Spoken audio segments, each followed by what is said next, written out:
Welcome to Bruce Cohn Video and our fourth installment of If You Don't Take Care of Your Body, Where Are You Going to Live? Today, the fourth pattern we're going to look at is upper body pulling. This can be done in two orientations, horizontally and vertically, and we will show you both. This may be the most important upper body work that you do. In fact, most of my programs have my clients doing these in a 2-to-1 ratio to pushing exercises. Let me show you why. The activities of daily living often pull our shoulders forward, rounding them into a weakened and lengthened position. This creates impingement through the shoulders and shoulder pain.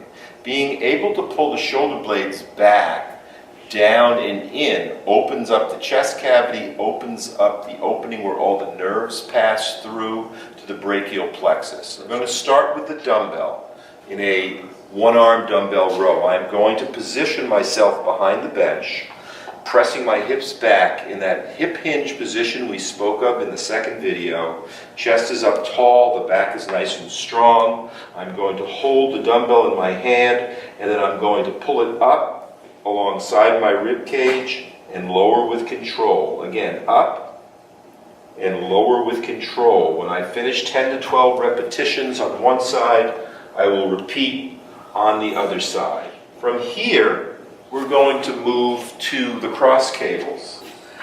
Once again, I am going to set up in opposition. If I'm holding the load in my right hand, I'm going to balance on my left leg.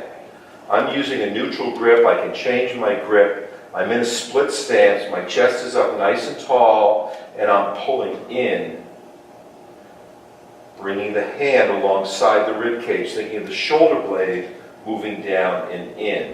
One of my favorite variations for horizontal pulling is doing a row on the TRX strap.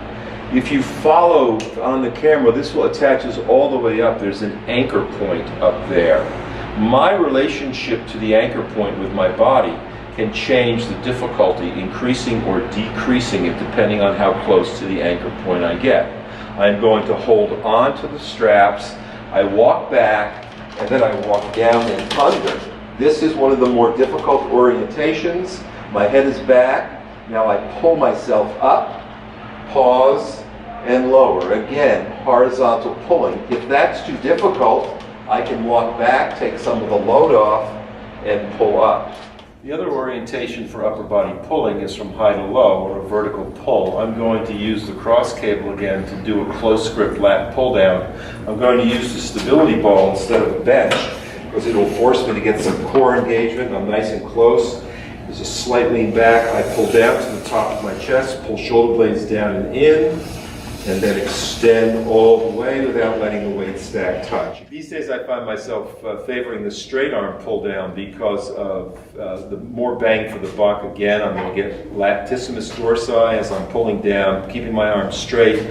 I'm going to have the tricep isometrically contracted, and there's going to be a big core pull if I stay up straight. So again, weight is at shoulder height, good athletic stance.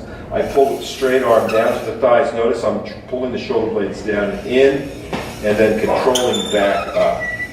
I do not want to crunch forward into this. I want to keep my torso erect, shoulder blades down and in. The chest pops out because the muscles of the upper back are engaged. These exercises are the best antidote to the shoulder rounded position that we find ourselves in